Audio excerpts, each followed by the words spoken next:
Really important to understand our own thoughts and feelings and emotions. And in cognitive behavioral therapy, for example, we often refer to a cognitive behavioral triangle, which really demonstrates that at any given point, if you change your thoughts, you can change how you feel about things, or if you're changing how you feel about something, you might be able to be more successful in changing an action or a behavior.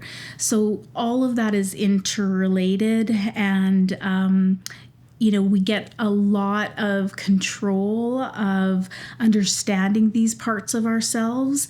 I kind of like to think about it like we have a little angel on our shoulder at times, and then we have like a little devil or gremlin, whatever you want to call it, on your shoulder. And the little angel sort of says to you inside your head, your experiences, "Good job, you're doing awesome, that was really well done," or "You look fabulous today," versus the gremlin or devil that's inside our head that talks about, "That was stupid, you're not good enough, you're too small, you're too big, you're a terrible parent," whatever those internal dialogue parts of ourselves, how they talk to us can really impact us and impact how we choose to be as parents, but also how we feel about ourselves. And so a key concept is being mindful and being intentional with our thoughts and understanding how they impact the choices that we make, how we talk, how we feel.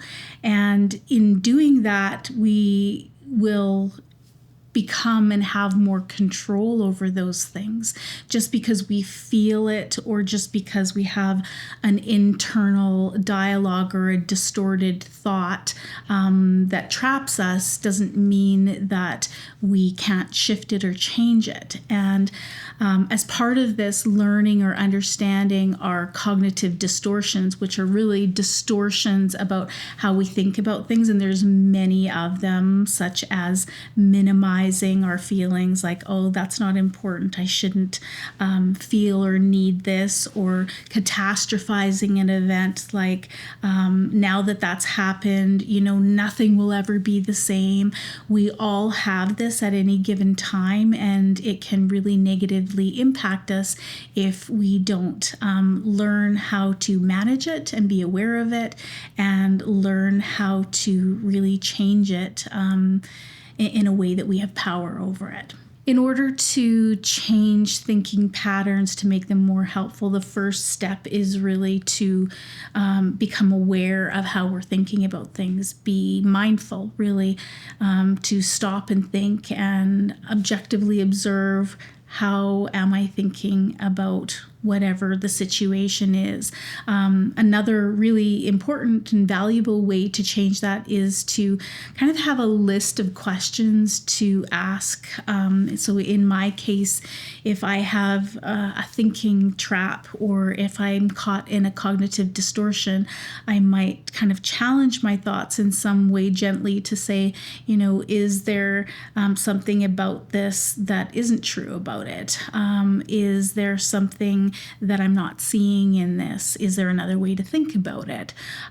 Just being able to take a step back and more intentionally think about these things, rather than just let those thoughts take control, or our emotions take control. We definitely have more ability to manage how we feel and how we think and how we respond in different situations.